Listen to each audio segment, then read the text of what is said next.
তো hello viewers, আশা করি সবাই ভালো আছেন। আমি আছি নাহার কোয়েল ফার্ম থেকে একটি ইনকিউবেটরের ভিডিও নিতে। তো আজকের টপিক তো আপনারা থাম্বনেল থেকে বুঝে গেছেন কি নিয়ে কথা বলবো, আশা করি সবাই বুঝতে পেরেছেন। তো ভিডিওর মেন পয়েন্টে আসা যাক আর কি। তো অনেক দিন হলো আজকে ইনকিউবেটরে কোয়েল পাখি ডিম দিয়েছি। তো আজকে দেখা যাক তো ডিমটি ফোটে কিনা, সেটাই আজকে আপনাদের মাঝে তুলে ধরবো। তো চলুন দেখা যাক কি হয়।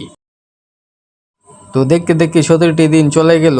তো আজকে ইনকিউবেটরে এসে দেখি অনেকগুলো কোয়েলের বাচ্চা একসাথে বের হয়েছে। তো এখনো কয়েকটি বাচ্চা ডিম থেকে বের হতে পারেনি। তো আজকে আমাদের ভিডিওটা এই জন্যই বানানো, তারা কেন ডিম থেকে বের হতে পারে না এবং ডিমের মধ্যেই তারা মারা যায়। তো চলুন সেটা নিয়ে আজকে আমরা আলোচনা করব।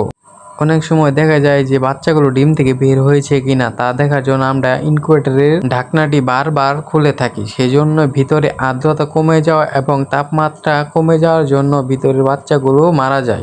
আমরা অনেক সময় ডিম থেকে বাচ্চা বের হয়েছে কিনা তা দেখার জন্য বারবার ঢাকনাটি খুলে থাকি। এটাই আমাদের হচ্ছে বড়, সেই জন্য মূলত বাচ্চাগুলো ভিতরে মারা যায় অনেক সময়। তো আপনারা এই ভুলটি কখনোই করবেন না। 17 দিনের মাথায় আপনারা ভালোভাবে দেখবেন যে বাচ্চাগুলো ডিম থেকে সবগুলোই বের হয়েছে কিনা। তা দেখার পরে আপনারা কিছু বাচ্চা ডিম থেকে এখনো বের হতে পারে না, পরে দেখা যায় যে বাচ্চাটি ডিমের ভিতরে মারা যায় অনেক সময়। তো এখন আপনারা কি করবেন, ভালোভাবে দেখবেন যে বাচ্চাগুলো ডিম থেকে সবগুলোই বের হয়েছে কিনা। যেগুলো এখনো ডিম থেকে বাচ্চা বের হতে পারে নাই সেগুলো আমি ভালোভাবে দেখেছি এবং আজকে রাতে সবগুলোই আর কি বের হবে ইনশাআল্লাহ। তো আমি প্রায় 20টি ডিম দিয়েছিলাম, সেখান থেকে প্রায় 13টি বাচ্চা বের হয়েছে এবং কি 7টি ডিম এখনো বের হতে পারে নাই, অথবা সেগুলোর মধ্যে বাচ্চা হয়েছে কিন্তু তারা মারা গেছে। কেন মারা যায় এগুলো কিন্তু আমি আপনাদের প্রথমেই বলেছি। হ্যাঁ, আরেকটি কথা আপনাদেরকে বলে রাখি, ডিম ইনকিউবেটরে দেওয়ার সময় আপনারা ডিমটি ভালো করে চেক করে নেবেন যে ডিমটি বীজ ডিম আছে কিনা।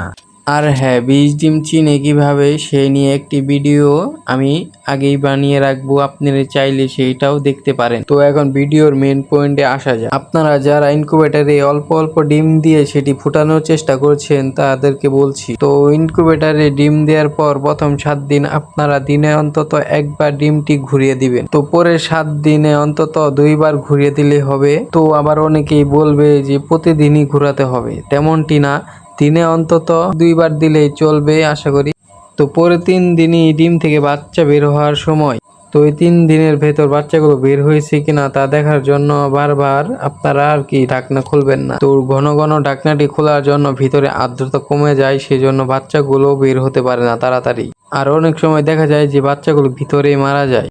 তো আমারগুলো সেম একই সমস্যা দেখা দেয়, ভিতরে বাচ্চা আছে তবুও তারা ভিতরেই মারা গেছে। তো এর কারণ হচ্ছে আমি ভুল করে দিনে 3 থেকে 4বার ঢাকনাটি সরিয়েছি, সেজন্য মূলত বাচ্চাগুলো ভিতরেই মারা গেছে। তো আজকে এই পর্যন্তই। ভিডিওটি কেমন লাগলো সবাই কমেন্টে জানাবেন এবং নতুন নতুন সমস্যার সমাধান পেতে এই চ্যানেলটি সাবস্ক্রাইব করে রাখবেন আশা করি। ধন্যবাদ।